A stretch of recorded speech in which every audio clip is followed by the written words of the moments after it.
Bonjour Didier Arinaud. Bonjour Thierry Dagiral. Directeur général bien sûr de ProTourisme. On l'entendait dans le direct de Caroline Baudry, plus de monde pour ses vacances que l'an dernier. Cette envie de vacances 6 semaines après la fin de l'été, des vacances d'été, c'est aussi parce que l'été n'a pas été formidable côté météo. On se rattrape ? Il y a plusieurs phénomènes. D'abord, il y a un phénomène de rattrapage, car les Français n'ont pas pu partir jusqu'aux vacances d'été. Le deuxième élément, c'est que c'est la première fois pour ceux qui partent habituellement à l'étranger qu'ils peuvent retrouver le chemin des destinations, et notamment des destinations européennes en toute sécurité et sans trop de contrôle sanitaire.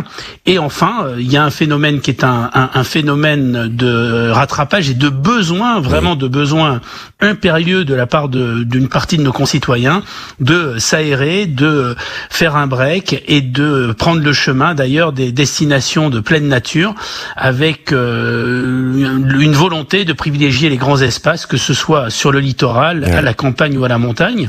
Quand on voit les taux d'occupation dans les stations balnéaires, mais aussi dans les espaces dans les espaces ruraux, on a véritablement un engouement pour les formules d'hébergement d'ailleurs qui permettent cette distanciation. C'est le cas de Gîtes de France, c'est le cas des meublés, comme l'a dit Carole Ferry, mais c'est aussi un très grand engouement pour les résidences de tourisme.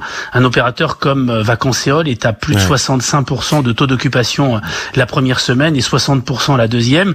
Et ça fonctionne très bien pour l'ensemble des acteurs. À noter aussi qu'il y a un retour vers l'hôtellerie, et ça c'est une bonne nouvelle, et notamment les hôteliers qui ont été quand même très fortement impactés, car ce sont ceux qui ont ouvert le plus c'est bon pour tout un secteur qui était très touché de plein fouet, on le sait, par le Covid.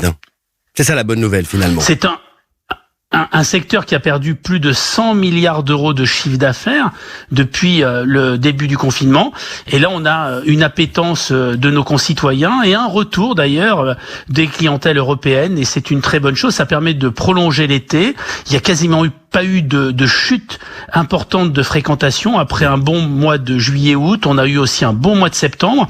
Les acteurs ont été très surpris par les taux d'occupation au mois d'octobre, avec une double clientèle, à la fois la clientèle loisirs, et notamment les seniors ou les jeunes qui étaient moins partis cet été, et puis le retour d'une clientèle affaires, d'entreprises qui ont besoin de se réunir, y compris d'ailleurs dans des espaces balnéaires.